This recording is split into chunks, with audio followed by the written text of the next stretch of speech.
started now. Thanks, Liz. And we're asking everyone if you could please type your name and your municipality in the chat. That would be wonderful so we know who's in the room and you can introduce yourselves to one another. And throughout the presentation today, please go ahead and post your questions in the Q&A and we will address them as soon as possible.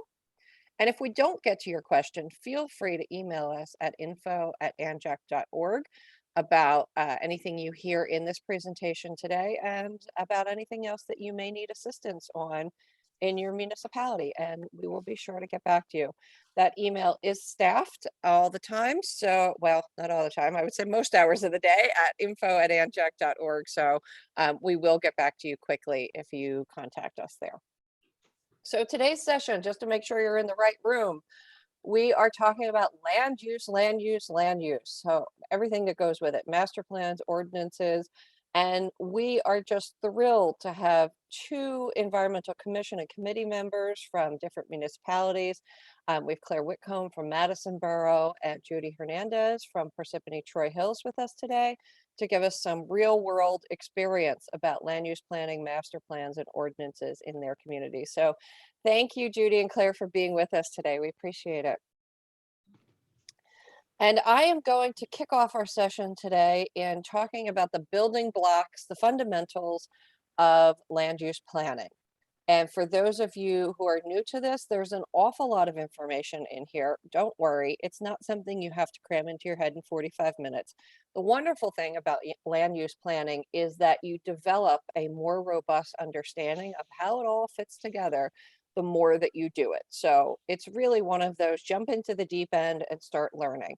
For those of you who have seen this before, thank you. And thank you for being here today. And we will hope that you will join us in the conversation on chat and help those who are new to this. So let's start. Let's start with the fundamentals because this is our fundamentals course. Before we get to master planning or ordinances, the very, very first thing at the building block, the base that we ask environmental commissions and really all municipalities to make sure that they conduct and keep up to date is their environmental resource inventory. Your ERI is also known as a natural resource inventory. So I may use those terms interchangeably because they really are the same document, an ERI or an NRI. That's the foundation because as Joni Mitchell and subsequent artists have taught us, you don't know what you've got till it's gone. And the ERI or the NRI will give you the inventory of the assets you have in your community. Where are your streams? Where are your rivers? Where are your steep slopes? What kind of soils do you have? We'll get into all that detail later, but that's your building block to understand what you have. And upon that, you can then build your master plan, which is your hopes, dreams, visions for your municipality, and your zoning, which then determines what are you going to put where? What are you going to have as agriculture? What's going to be industrial? What areas are going to be commercial? Of course, in New Jersey, and residential, of course, with 9 million people here, we have a lot of residential space. In New Jersey, we are dealing with a lot of legacy zoning because we are a very old state and we're not a blank slate. We can't start new, but we do have quite a few areas that are still undeveloped. And so there's a lot of contention for those areas. And I'm sure somebody at some point, if it's not already in the chat, will ask something about warehouses. And so we can definitely get to those questions. So first, you have your ERI, your NRI, you understand what you've got. Then you've got your master plan, your hopes, your dreams, your visions for your municipality. You start to sketch out zoning. You do an artistic rendering of what your town will look like, what you're going to put where. And then you implement what we call the teeth in the policy world. So you have ordinances. Ordinances are the teeth of your master plan. Your master plan, again, hopes, dreams, visions, it doesn't have any teeth. It's not enforceable. What is enforceable comes through your ordinances. And this is where a planning board, and I sit on my own planning board in Hamilton Township in Mercer County. This is what a planning board looks for when an application for development or redevelopment is front of them. Compliance with the ordinances. If I don't like something, even though it complies with the ordinances, I have to vote for it. I may not think it's the right thing. I might not think it's the right place, but I have to vote for it. So that's the overview. Let's start back at the municipal master plans. We went through uh, some of this in the past slide. There's a really great document that the New Jersey planning officials puts out on the municipal land use law. I suggest you try to get a copy of this. We can point you to the direction of where to access it. But this is for those of you who want to do the deep dive and the detailed dive on the municipal land use law and how municipalities get their land use powers. This is where you geek out. This is where you go to read that document. The master plan, as I said, provides the hopes, visions, dream. It's really your vision for your municipality. There are some great master plans out there. Check out Cherry Hill, check out Trenton's. They do a really good job at diving into the history of their municipality. These are older communities and identifying where they want to go as a community over time. The master plan, the functions of the master plan is that the planning board are really the governing body, if you will, that oversees the development and reexamination and updating of the master plan. It is not your elected officials.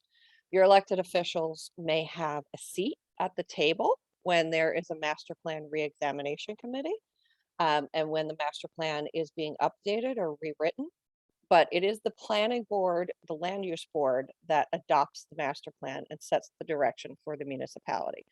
Now, the planning board is also appointed by the mayor, so certainly there's a political connection there. And as I said, it guides future land use in the town. It sets policies for where you want commercial, industrial, residential, open space, etc.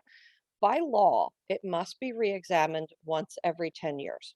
However, that reexamination can simply be a reading of the master plan and an evaluation that says, yes, this is still what we want to do. So it could be as simple as a one-page document that reaffirms that the old master plan continues to set the way for the future. Or it can be something more in-depth and more robust. And I want to get into what we think needs to happen with a lot of master plans because of the impacts that we're seeing from the climate crisis. I noted that the planning board is the governing body, if you will, over the master plan, and that elected officials may have seats at the table for overseeing examinations and redevelopment of a master plan. Environmental commissions should also be involved in master planning because environmental commissions and environmental committees are the ones who are conducting the ERIs and the NRIs. So those environmental resource inventories, those natural resource inventories are the building blocks of what you are going to protect or let go of in your municipality. So you really need to make sure that you advocate for yourselves, you see to it that you have a seat at that master plan reexamination committee that happens every 10 years. So we've got a poll question queued up here, and I want to ask Liz, are you launching a poll here, or are we putting questions in the chat? Putting answers in the chat. I did not know we had a poll question, so I don't have it set up. Ah, okay. Sorry. That's okay. I was prepped with this presentation. Somebody did the wonderful work of giving it to me. So we'll just do this in the chat. Is your EC actively involved in master plan review? And we've got a couple staff members on here today that'll monitor those questions. So you can tell us if you are, if you're not, if you don't know, or unfortunately, we're seeing in some cases that ECs are occasionally shut out of the planning process, and that's not okay.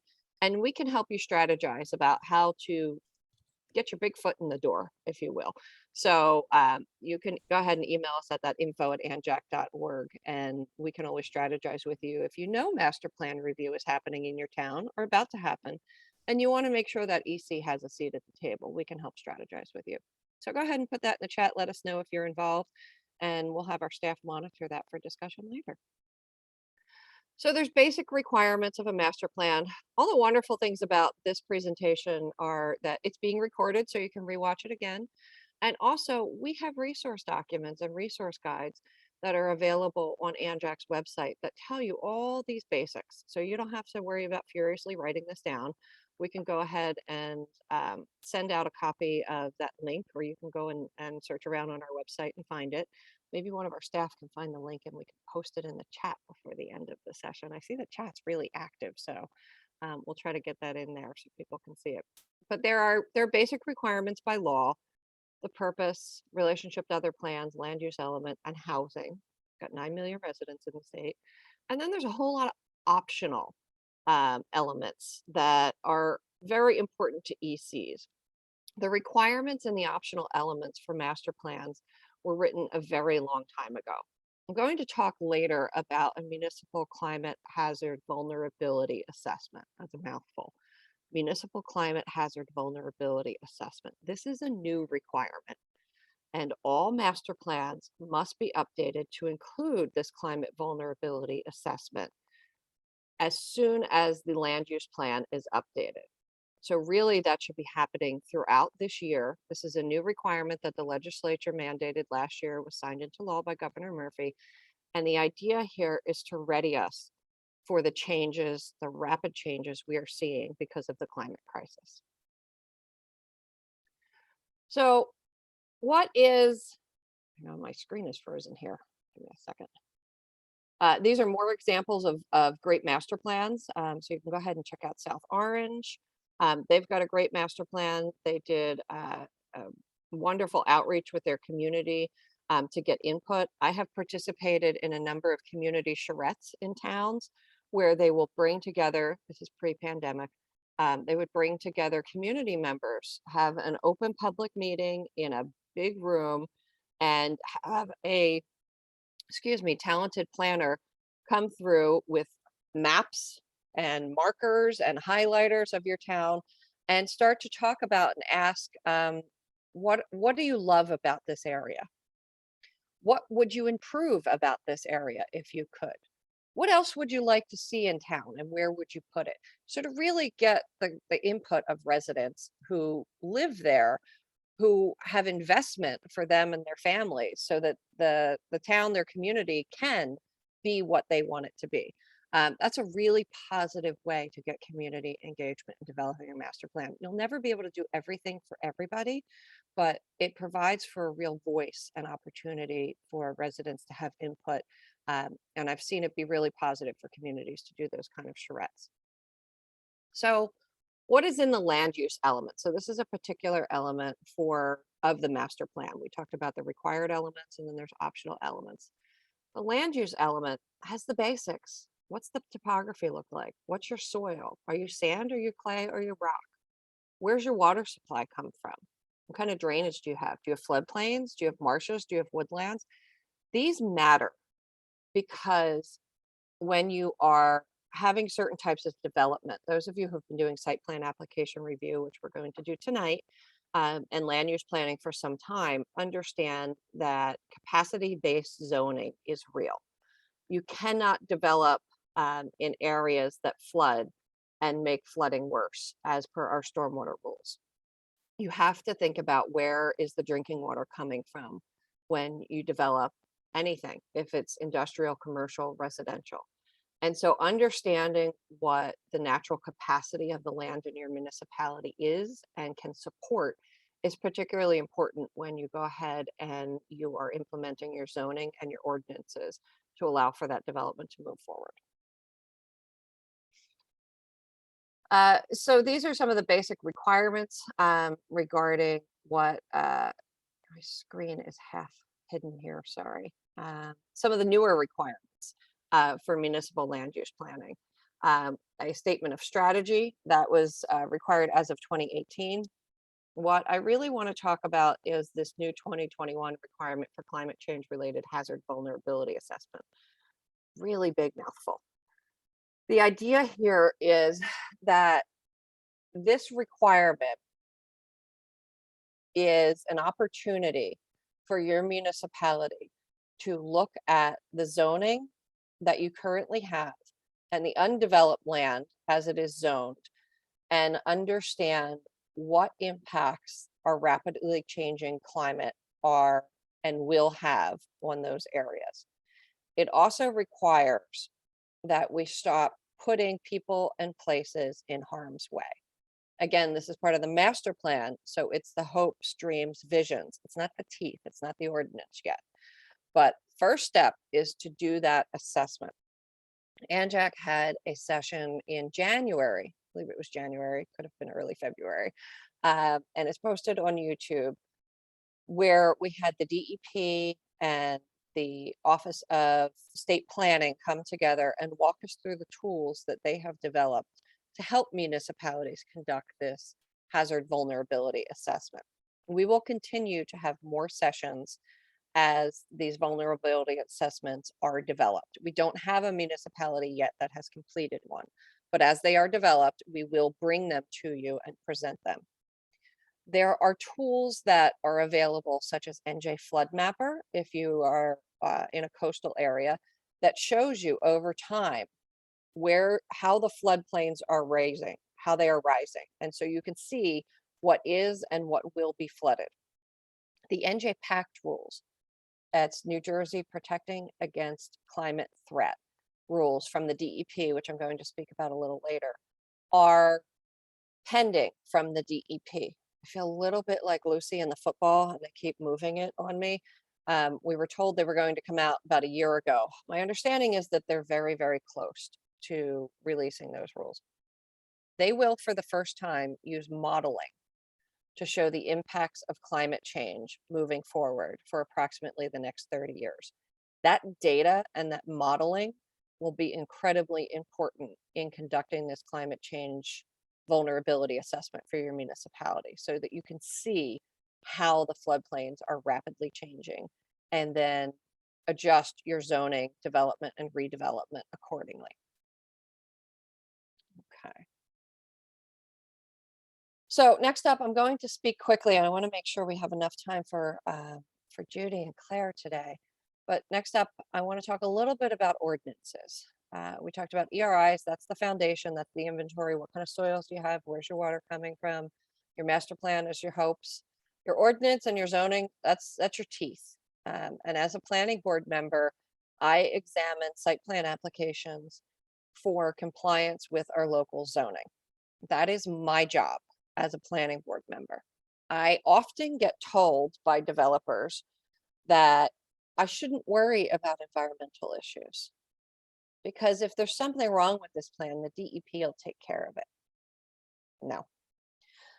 My job at the planning board, and it's a volunteer job, so I'm a glutton for punishment, I took it on myself, is to review that site plan application to make sure it is adhering to local ordinances and zoning. The DEP has zero, zilch, not a jurisdiction in determining compliance with local ordinances and zoning. They can only look at state regulations. So it is very important to understand what your local ordinances and zoning say. The basics are ordinances have to be consistent with the municipal land use law. So as I said earlier, if you really want to geek out, there's that New Jersey Planning Officials publication that talks all about the MLUL, which as far as I'm concerned, is really a lifetime endeavor to fully understand the ins and outs of it. So just jump into the deep end of the pool and you'll start learning as you go here and you start reviewing site plans. The ordinances that you have in your town govern how that development is going to happen, what a subdivision looks like. What kind of buffer does a steep slope get? What is a steep slope? How is that defined in your municipality? Is it a 10% slope? Is it a 15% slope? What about your stream corridors? What kind of buffer are you giving on those? That's going to be particularly important as that NJ Pact information, the Protecting Against Climate Threat rules, come out with that data set that predicts forward how our floodplains are widening and increasing, because with the climate crisis, we are seeing more intense storms happening. So we are getting larger volumes of rain, which is widening our floodplains. And so looking at the buffers that you have on your stream corridors are just going to be particularly important. Stream corridors are sometimes also called riparian zones or riparian buffers. Same thing. I don't know why we use different words. We just do, but it's all the same. Your EC, your environmental commission, whether you're called a commission or a committee, should have a representative on the planning board. By law, you are allowed to have a shared member on the planning board if you are a commission. There is some confusion between, often there is some local confusion between what is a commission and a committee.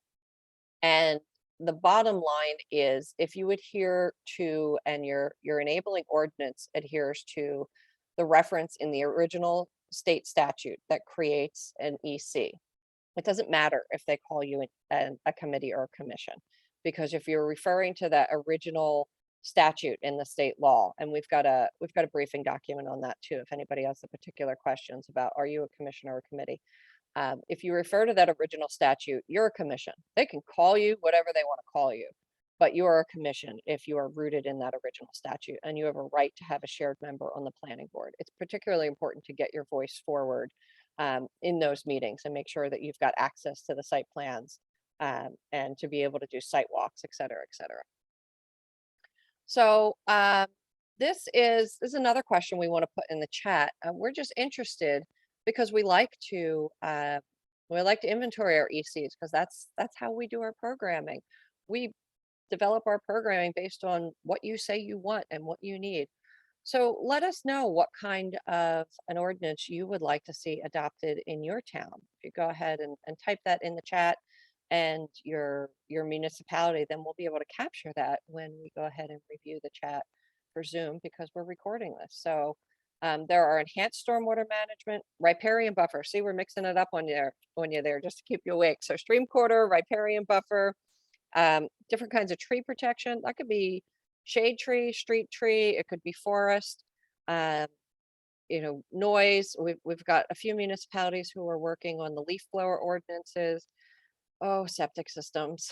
Oh, yeah, that's a long-term problem we've got in New Jersey. In some cases, septics work wonderful if they're in the right area. They work really poorly if they're overwhelmed because there's too much development. So let us know what you'd like to pass in your municipality.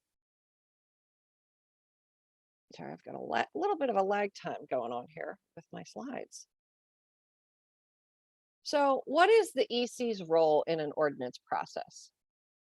Ordinances are ultimately consulted on and passed by both the land use board, so the planning board, and the governing body. The governing body has the ultimate decision-making authority with regard to an ordinance. So planning board oversees the master plan, governing body oversees the ordinances. But ECs should be involved in the review of those ordinances and hopefully the development of them, because you are the ones who most intimately understand the resources that you have in your community. Going back to that ERI or that NRI, you know where the streams are. You're going to understand that on NJPAC data because you're going to attend ANJAC presentations that put it in front of you and say, oh my gosh, these are going to be the impacts of climate change in our community. So you should have a voice, and you should offer yourself as early in the ordinance writing process as possible. This has to go with developing good relationships with the municipal body. Once the ordinance is written, it's a lot harder to change it once you get to those public hearings. But if you're in the workshops and you're in the conversations in the beginning, then you have a much better chance of having your voice heard. This is a tremendous, tremendous success story about how ECs were engaged in passing ordinances. And I can't possibly let a presentation go by where I don't talk about plastics. So plastic bag bans really took off in New Jersey starting in 2018. So in 2018, back when we were together in person for Environmental Congress, we talked about plastics and the impacts that plastic pollution have not only on habitats, but on environmental justice and on a climate crisis. And so we've lots of presentations on our YouTube channel if you want to dive deeper into that. And we've got more presentations coming up this week, I believe. Help me, somebody on staff. Is it tomorrow evening? I think we've got plastics as our closeout session. ECs helped to pass 130 plus ordinances in about 2 years' time to end plastic pollution in New Jersey. So starting in 2018, leading up to the beginning of 2020, 130 ordinances across the state of New Jersey. That's because of you. We have the strongest state law in the nation to reduce plastic pollution because of ECs. because you were tenacious, because you were informed, and because you had the relationships with your elected officials to make the case for passing these ordinances for bag bans, polystyrene bans, straw bans. And that's what got the attention of our senators and our assembly people, so that then they pick this up at the state level. So ECs can have a tremendous impact. I know, I've served on my EC.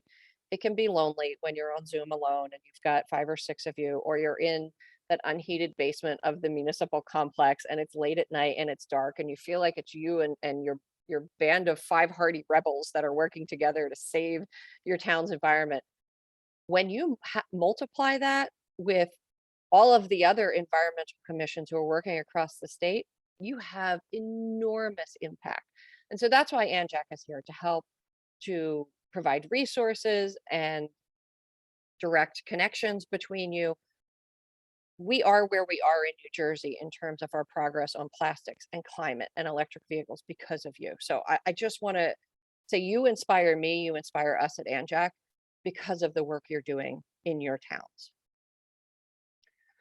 So revise, again, my screen is partially obstructed on my end. This is a little bit about that municipal climate hazard vulnerability assessment, that big mouthful of words. This is what municipalities are going to be working on this year and moving forward to assess those impacts. The idea here is to really get people and places out of harm's way.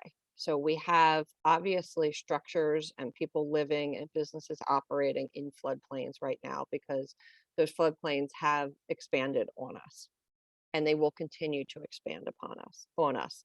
So understanding where we are vulnerable in our municipalities to additional flooding will help us not only get people out of the way, but help to do things like construct green infrastructure in places where it makes sense, so that we can minimize the impacts of flooding.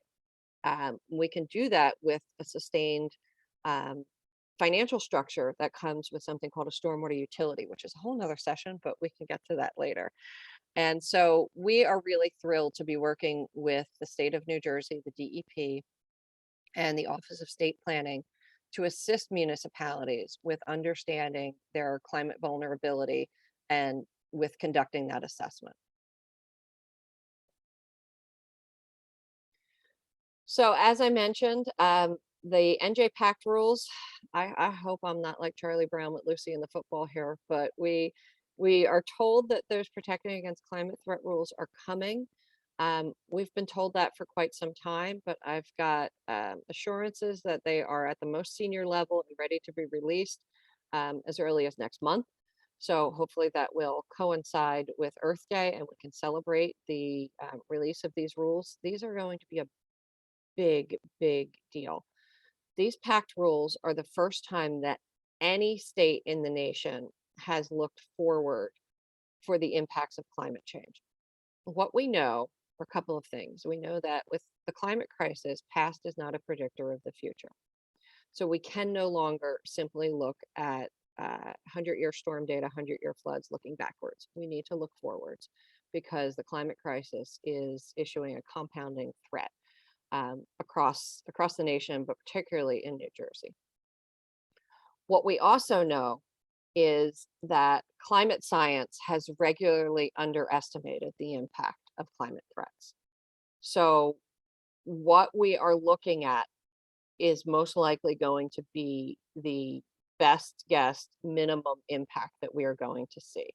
And it is going to issue tremendous changes to the way that we look at building development and redevelopment for safety and for habitat adaptation, flood management, and drinking water storage. I serve on our state's Water Supply Advisory Council, and one of the things we have to look at is we are getting much larger storms that are coming our way because of the climate crisis. However, when we're not having flooding, we do occasionally have to worry about drought because although we're having much larger storms, the climate crisis is also bringing us longer periods of dryness. And so we need to work to balance both sides of those equation. And we will be working with you, municipalities, to help provide you guidance as we develop forward with better data. There are new stormwater rules in place. Your municipality should have adopted their new ordinance by March 2nd of last year, so March 2nd of 2021. And you should have green infrastructure requirements for all new development. Sometimes these still look like basins, but there are some added features in those basins, such as sand trap filters that are getting better water quality treatment than we had before.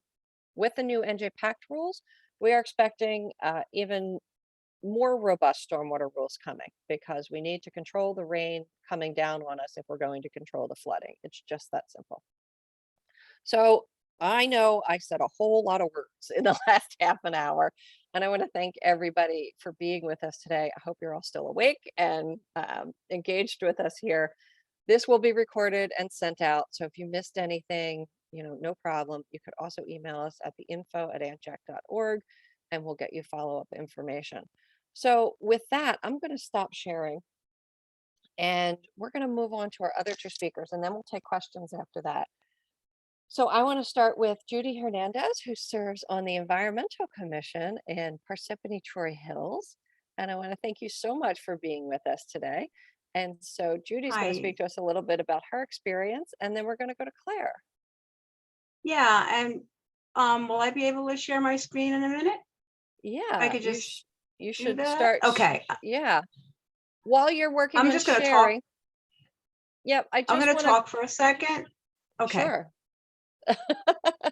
No, you go on. I'm not gonna start sharing right quite yet, and then I'll put it on because I just want to give a little bit of background. But are you through, Wonderful. Jennifer? Well, I saw one of our staff members, Sheila Baker-Grishaw, put her hand up. So I was wondering if we were having Mhm. technical issues or anything. Sheila, That did was you a want to jump? mistake. Okay, It's a Sheila's having technical technical issue, issues. oversensitive. Okay, just wanted to make sure we were all Okay. good. Judy, it's all yours. I'm going to put myself on mute, turn it to you. Okay. Well, thank you for inviting me. I am in Parsippany, and I am part of an environmental committee. I used to be on the planning board. I am on the green team, and I was the mayor's designee on the planning board, and also on the environmental committee at that time. In 2018, we had a change of administration and a lot of things going on in Parsippany. We had a fair share housing obligation of 2,800 required affordable units. Multiply that by what the developer gets to build. It's a huge amount. Very limited open space, a large town with Troy Meadows wetlands right there. And a lot of affordable housing as it is. And extensive office properties that were vacant. In fact, Parsippany has a high vacancy rate of office space. And this is before COVID, but Morris County has a high, but Parsippany is really high. So we had an administration prior to 2018 that the developers just trumped all environmental considerations. So even though we were an environmental committee, we did not have a seat at any table. And in fact, in that big development that was on Route 46, that was made an example of at one of your conferences right after construction, because they just completely ignored stormwater regulations. No, the DEP did not take care of it. The council did not even look at the regulations. So this was the life before 2018. Our master plan was 50 years old and only re-examined. In fact, we never even had an ERI, which is amazing to me. So when the new administration came in, I say we, because I was fortunate to be the mayor's designee on the planning board. We had a new planner, and her company was going to help us lead the way to do a new master plan, because there was a confluence of many factors that were taking place. The fair share housing and sustainability issues. We had problems with Irene and Sandy and all these storms. I was concerned about green infrastructure and stormwater. We had been pulled out of Highlands conformance. We wanted to get back into that. We wanted to get back into recertifying with Sustainable Jersey. All these tools will help make you as a town resilient in the future if you do have changes in administrations that might not be so friendly toward your environmental initiatives. So I am going to start sharing my screen and kind of go over what we did in Parsippany. Here we go. And don't be scared, it says 44. I'm just going just to briefly describe what we did. So like I said, we had a lot of things that we wanted to do. And we had to start with the public participation. Parsippany is huge. We knew Judy, there was can going to you- be a lot of development. Judy, could you put it Excuse me? into, can you put it into presentation mode? So that we can Ooh, see it it's full not, huh? screen? Okay. So If you can't, we can see to it well do- enough. It's good enough. yeah, can I, what, do I stop sharing to do that, or I just? Nope, there should just be down the bottom, it looks like a projector screen on your right-hand side, and that should make it go full screen for the rest of us. Okay, I apologize, guys. And I do see a projector mode, but it's not doing it. Okay, we can see it well enough. We've got it about half screen, so that's good enough. Okay. Thank you. Sure. What we were doing with the land use Parsippany master plan, it was also preparing the land use element, as you have stated. We did work with the town and the planners and the state, and we were able to reduce that 2,800 number down to 800. We incorporated in our new applications the office spaces. So most of our new applications are not going to be on new land. It's going to be on developed land.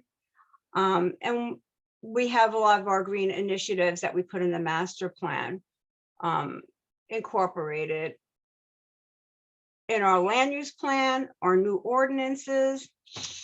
We'll have we had to look at our ordinances and redefine some of the existing old zoning that didn't make sense anymore, things that made sense in a new 50 years later, and also create overlays that have the current desires of young people. We want to keep young people in Parsippany, and they're moving out at great rates for live, work, new amenities, recreation in some of our new applications. So we had two presentations. The first one was early on, telling the people what we were doing. We had a presentation with some round table discussions, and we talked about different items of the master plan and explained what it's all about, just like Jen did in the beginning of this, and told them what our procedure was going to be. We started in September. We had the first master plan, the first public hearing. They told us what they wanted. We talked about the things we loved about our town, what we didn't, what was concerns, what we want to see for the future. We came back in March with a draft and then had another public meeting. People were able to reach, we reached out to the residents by survey. We went to the town fall festival and had a lot of interactive boards like you see here. There's the Post-its where people put on the wish list of things they'd like to see and things that they were concerned about, where they live, just so that they could see how they were in this huge town. Parsippany is 55,000 people, and it's spread out into many different neighborhoods. We did presented to them all about the historical and conservation things that we're concerned about. There's a lot of history in Parsippany. We have to bring them along to understand, because as much as we had a great turnout with a big town, they'll see the development, they'll see things, and they don't understand why is this happening, and they're concerned. So the clue was to keep doing town halls, even after the public participation, just getting the word out there every step of the way. Why do we have to do overlays for new zoning? Why are we changing the ordinances? why are we starting doing a single-use plastic ban? Because when you have strong ordinances, it goes a long way and strengthening your master plan and that guidance for the way you want to see the future. And you get the people on board. We did a sustainability element to a pledge for the town. We showed them how the spaces were being used. I know I'm jumping around a little bit. This is a very long presentation that they presented, but I don't want to bore you with all those details, but this all goes into really looking at the history and looking forward. We did get a lot of people involved, and then on the second go around for our public participation, because I was on the environmental committee and doing the master plan with the planning board, starting a green team was a little overwhelming, but I happened to meet somebody who was very, very well versed in environmental and renewable energy issues and helped me co-lead a green team. And we have started and worked with the environmental committees on pushing forward a lot of our initiatives for the master plan. So in the end, on our roundtable discussions, this is what we were talking about. In the end, the people really engaged. We got people to come and participate in the green team. And at this point in Parsippany, we do have, again, another administration, not friendly. Well, doesn't even want to talk about some of these things, but because we have a new master plan in place and some of the new ordinances, like with the enhanced stormwater and sustainability pledge and EV ordinances, we do have some teeth. And we have to just now have a grassroots effort. A lot of people are very concerned about the things they see every day, and they are concerned about storms. And doing surveys and keeping people in the loop by having them be able to contact somebody online, like we did here, and answer their questions was very helpful. And I don't really know if I have any more to add to that, except for answering any questions. Like I said, that I was a participant and we worked really hard with to keep the public informed.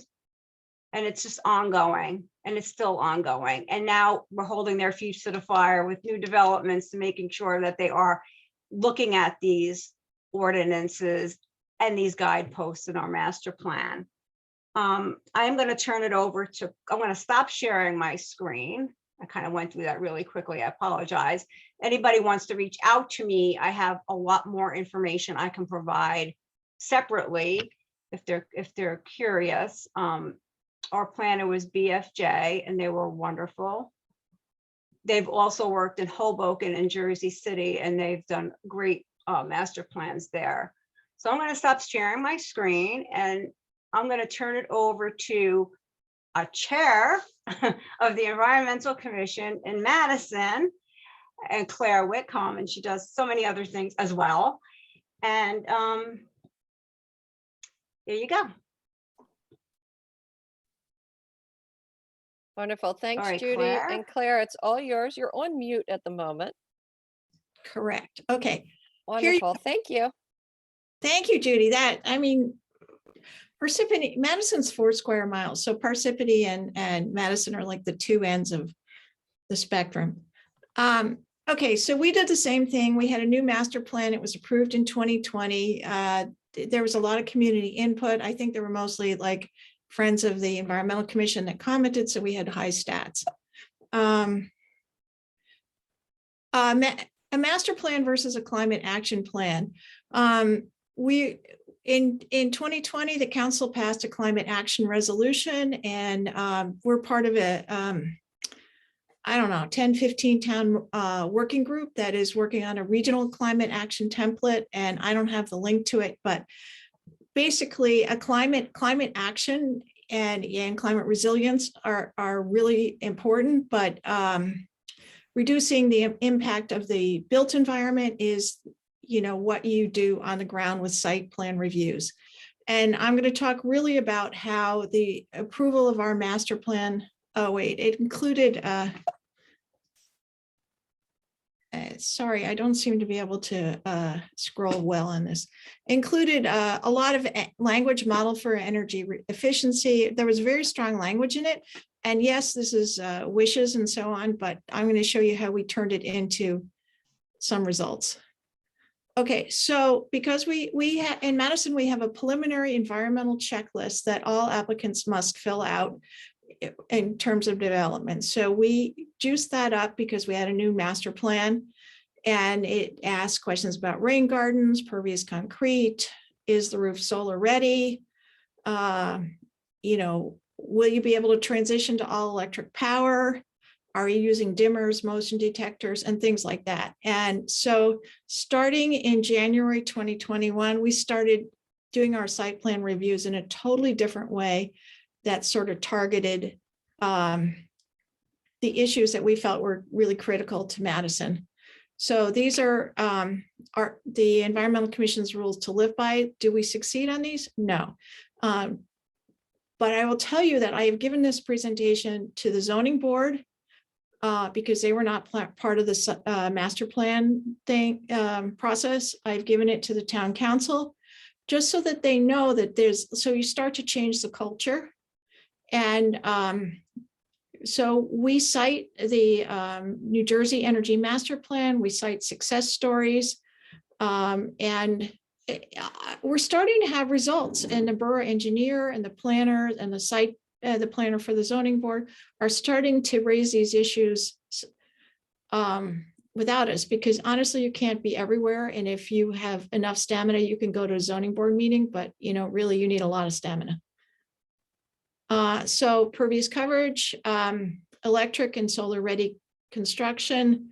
We give a why, we give some success stories which is actually super hard to track, like what they agree to in a zoning board process. It's like I've tried to loop back, and Starbucks indicated they were going to electrify their building, and then it turns out they're really not. So but following up on what these discussions are is a loophole. Less asphalt, less lawn. I found that people are really receptive to native plants, and the planning board has somebody on it that will advocate for that. The zoning board has come around to that quite well. We've been super active on that front, so that helps. EV charging stations, we advocate for conduit being installed so that you don't have to dig up underground parking areas. We have an EV charging ordinance that reflects the state ordinance. And we cite regularly the climate goals from the New Jersey Energy Master Plan when we do site plan reviews.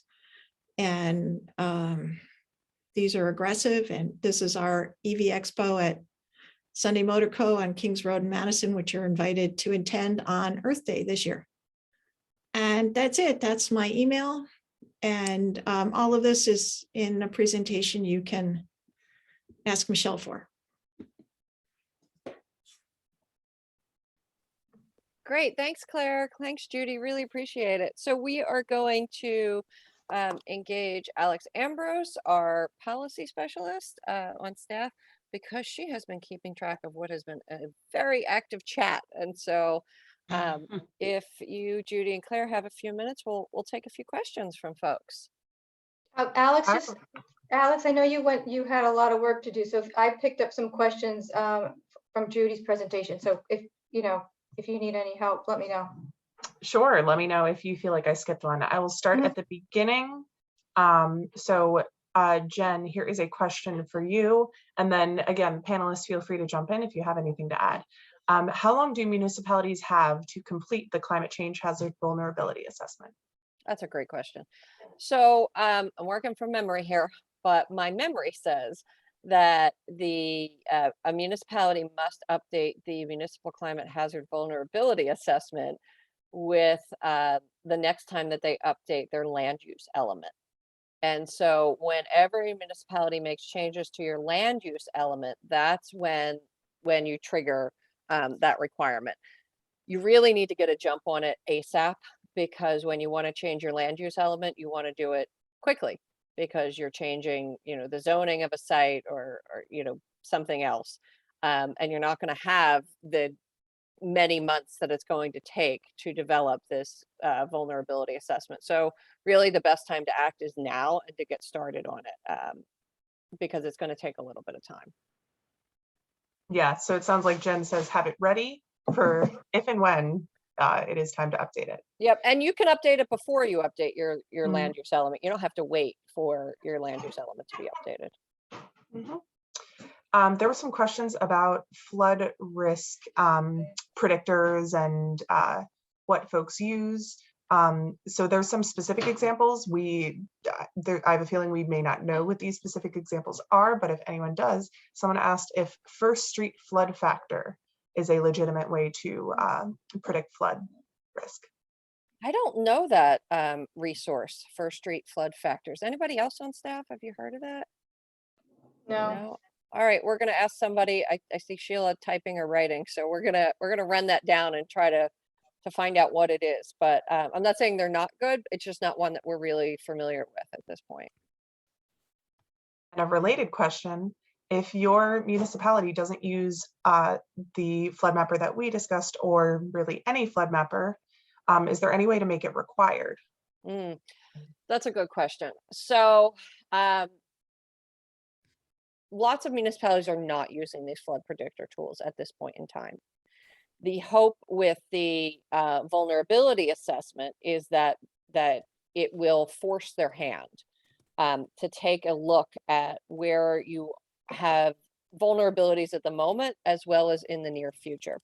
I talked about this a little bit yesterday, and I won't take up too much time, but just to say that the predictor models that are coming out through NJPACT and really through Flood Mapper look at approximately the next 30 years, because that's what we feel we have a good statistically significant scientific handle on, is the next 30 years.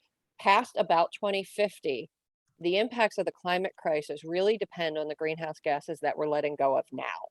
So everything we do now to convert to electric vehicles and to get off fossil fuel really will impact how bad the climate crisis will be 2050 and beyond. There's a tipping point in there at some point where we're not going to be able to make things better. I don't believe we're there yet, but I think we're right on the precipice of it. And so that's why those tools look at about the next 30 years. When you do the vulnerability assessment and you start bringing in those tools and say, oh, we're going to have trouble in this area, that's when, because you'll have this element, this vulnerability assessment as an element of your master plan, you can then say, now we need ordinances to start to give us the teeth that will implement the plan. So it's a multi-pronged process of getting those predictor models into your ordinances. And we're going to go through that at the local and the state level. And there's going to be some growing pains, but that's what we're doing over the next couple of years. That's all I got. No, that was great. Thank you. A very quick question that I'm going to answer, because this was part of my presentation the other day. Is the planning board liaison a voting member of the EC? Yes. Nice and easy. Yeah. I want to just that jump in. Paul Aberdeen says 1.5 feet sea level rise on New Jersey coast in the next 30 years. That sounds about right to me. We're dealing with sea level rise, and we are dealing with bigger storms getting bigger. And I feel confident in saying it in those words because that's what our state climatologist says. So we have inland flooding, we have coastal issues. We had many municipalities last summer that saw 6 inches, 7 inches, 8 inches, up to 9 inches of rain in less than 24 hours. It's an enormous amount of rain that is coming at us. I know I was in my bathroom 3 times with my cat because there were tornado warnings right around where I was.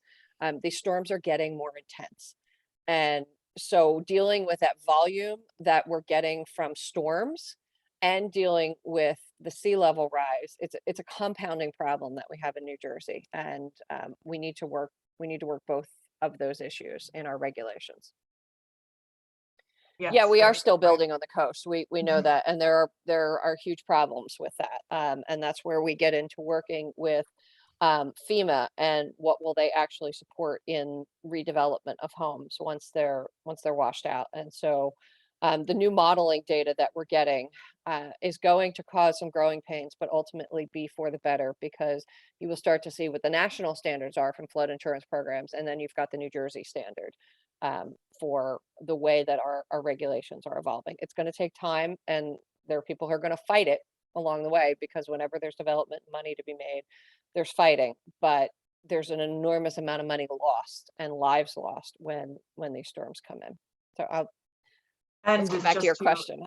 Yeah, to reinforce Jen's last point, remember the plastic bag ban, the more local pressure there is to enact state and national policies like this, the easier it is for groups to advocate for them. So that's why it's, Jen was saying it's so important to have these local actions, because then someone like ANJAC, someone like a national group can turn around and bring that information to these national policy makers and say, look at how much work we are doing in New Jersey. Wouldn't it be great if we made this a statewide or national thing? Yeah, well, I'll get back to your questions real quick, Alex. Sorry, I got so much to say, and I'm so excited to be with everybody today. When I was speaking with, and colleagues were speaking with the DEP about requiring the installation of green infrastructure to treat stormwater about 10 years ago, we were told that can't be done. It's not possible. You're crazy. You want things that are. So we said, okay, fine. And we've got people, Randy and Alex and Sheila have got firsthand knowledge in working with communities and installing green infrastructure. So we did that for years and received funding from National Fish and Wildlife Foundation, William Penn Foundation, to do on the ground community work to install green infrastructure projects to manage floodwaters that were not being treated by stormwater facilities. And then we took it back to the DEP and said, look, here's how it's being done all over New Jersey. And we do that in partnership with Rutgers, who does the engineering work and the construction foreman oversight for this. And many of our partners at Pinelands Preservation Alliance, Highlands Coalition, Musconetcong Watershed Association, et cetera, et cetera.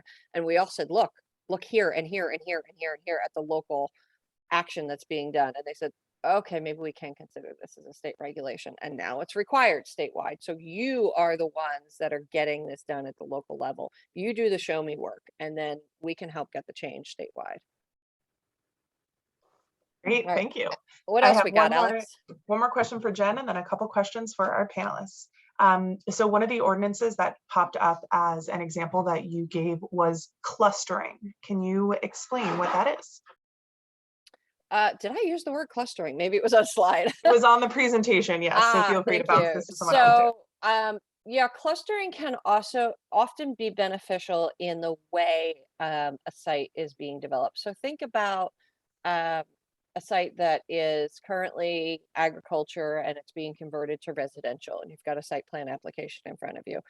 And let's say it's 50 acres. Instead of putting one house on each individual acre, what you can do is collect those homes into, say, 25 acres and then protect the remaining 25 acres. And those other 25 acres may have wetlands, they may have stream corridors, they may have significant forest resources. And so it's a way of really just, altering the what shall I say, the artistic rendering and your vision for the site. So rather than chopping it up into 51 acre lots, you're putting them on half-acre lots or quarter-acre lots and then protecting the rest of the land. Okay, Alex, we got Great. questions for Judy or Claire? Yes. So Judy, there were some questions about public participation. So how many people attended your public meeting, and when does the public get to see the master plan review? Okay. So for our first, I think for each one, but the first one in particular, because I think it was a new administration as well, and we've been having town halls, there was a few hundred people, 200 people thereabout, not a few. So between 1 and 2. And it was pretty well attended, and it happened at a high school. They came in and did a survey, and so it was very interactive, and we had roundtables. Then they were able to keep track of what was going on by even ask questions to the planner via the town website. And then after we had our second public session, we kind of went, which was like, that was November, it's like 6 months later, a little bit more than that. This is also, we interviewed neighborhoods, we interviewed Board of Ed, we had committees and chairs and departments that's all giving input. It became a document that was reviewed by the council. It was a public meeting. All meetings are public, so not a public meeting for the planning board, but they could go to the town council and see what was being discussed before it was approved. And so it was pretty transparent all the way through. It's not like we handed out to the town though a draft. We can't get into that level of detail either, because otherwise then, you know, you get requests for everything and complaints about everything. But one of the things that they almost forgot to put in, and I was my own so-called representative on the planning board and an environmental committee, because we really didn't have one by ordinance, is why isn't there a stronger sustainability element to this? Like, how could we forget that? You know, so, and now that's 4 years ago. You think now it would be even stronger because we just see so much more, know so much more. And sorry, I'm going on and off topic. But No, that was great. And another question is that PDF that you shared available for the group? Yes, it is. And and both public portions or presentations it's on our website, parsippany.net. It's right on the front page. We can share it with the group if you want, and I can give you that information. I think Sheila and put it also up. Sheila might put it in. Okay, so if you go on parsippany.net, it's on the first, it's on the government page. It has the master plan, it has what the master plan is all about, and the 2 participation events and our sustainability land use pledge. Great. And I have, oh, I'm sorry, Liz, did you want to jump in? All right, so this final question, I have some thoughts. I think Jen will have some thoughts as well, but I want to hear from our panelists first, both Judy and Claire. What to do if your new administration ignores the master plan? What can an EC do? Yeah, so let's start with Judy, Claire, and then I'm sure ANJAC staff will want to weigh in as well. I think it's kind of hard. I think every town will have a different dynamic. In my town, they ignored a lot of things even before with the old one, and they're ignoring things now. What we're in Michelle is part of my town, so we're working on this. We think like with the single-use plastic thing bans that towns incorporated is to get public support. Find something, meet the community where they are, get public to support, and show up at the meetings and show up for ordinances and let them know that you're not going away. But it takes a lot of work to be at those public meetings, to be at those where you can stand there. My husband did this actually with the master plan, the old master plan. 10 years ago, they wanted to rezone something, and he spent the time to address the zoning board of adjustment, that is the board of approval in my town. They approve everything, and went by each item and said, but this is what it says. And when you bring it up in public forum like that, it's the board agreed with him. So it's hard work. It's just hard work. And then you got to get people involved locally so that you could change that administration. And that's all I have to offer. Claire? Claire? Well, I'm going to say what I hear Jen say a lot is build relationships. You know, you really have to work it. And like, I thought this building relationships with the zoning board was uphill, but it turns out, you know, I made a presentation, the Shade Tree Commission made a presentation. we passed this climate resolution. He's starting to see council support. I mean, you're talking about when there is no support, but you can still build relationships.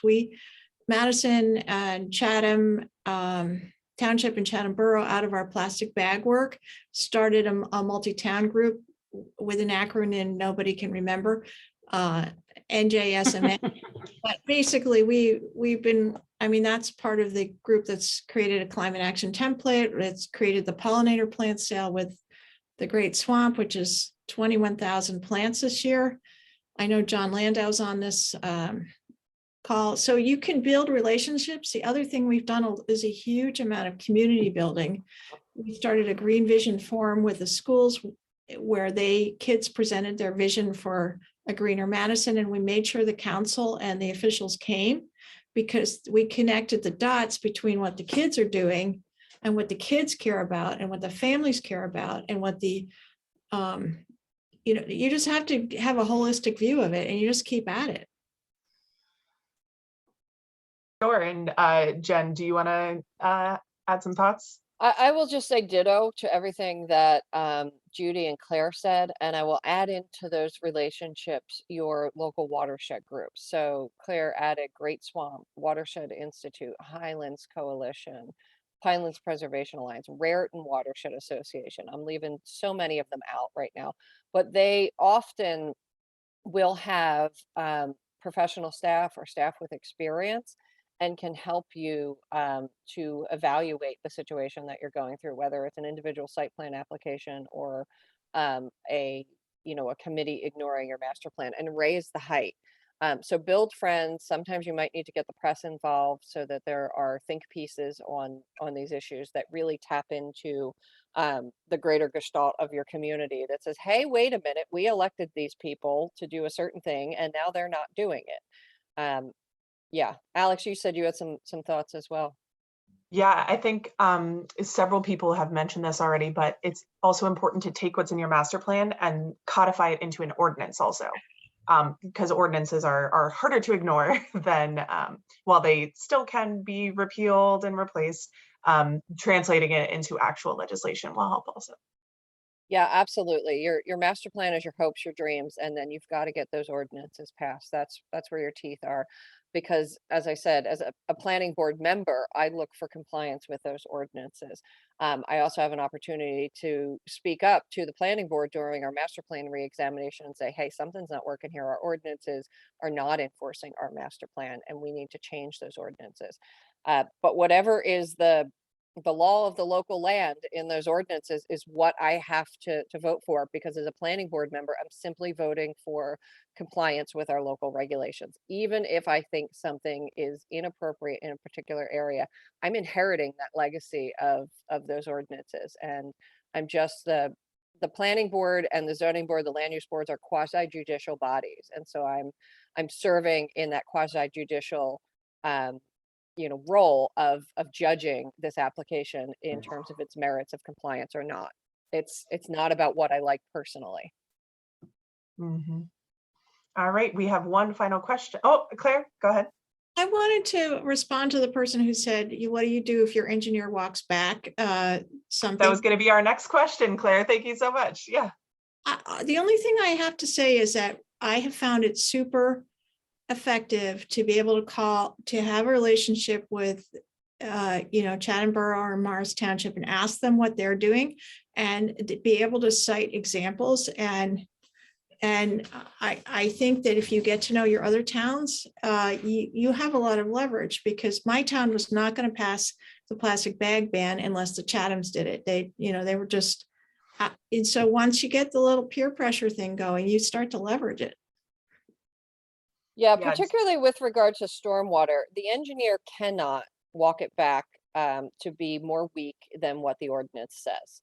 So they could encourage different compliance. I think the issue in the question posted in the chat was there was an application with porous asphalt, so asphalt that water can run through, and the engineer wanted to see a retention basin. Chances are you're going to have a retention basin anyway, because you've got this porous asphalt and it's going to have a collection system underground, some of which it's going to, truly seep into the ground, and a certain amount is going to be piped to a retention basin, depending on what the overall infiltration of the site looks like.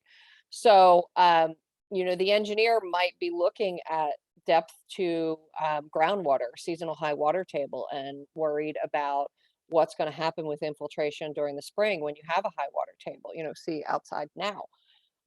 And so you can have conversations with the engineer about those things. And if you need to get into that deeper technical level, that's where your watershed groups are going to be really useful. At ANJAC, there's 10 of us and there are thousands of you, so we can't review every application, but we do hold stormwater training sessions and go into more depth about the applications. We're going to do that a little bit tonight with the site plan application. And then there's other YouTube trainings we have digging deep into stormwater itself. So Judy, you've got your hand up, and then we're just about at time.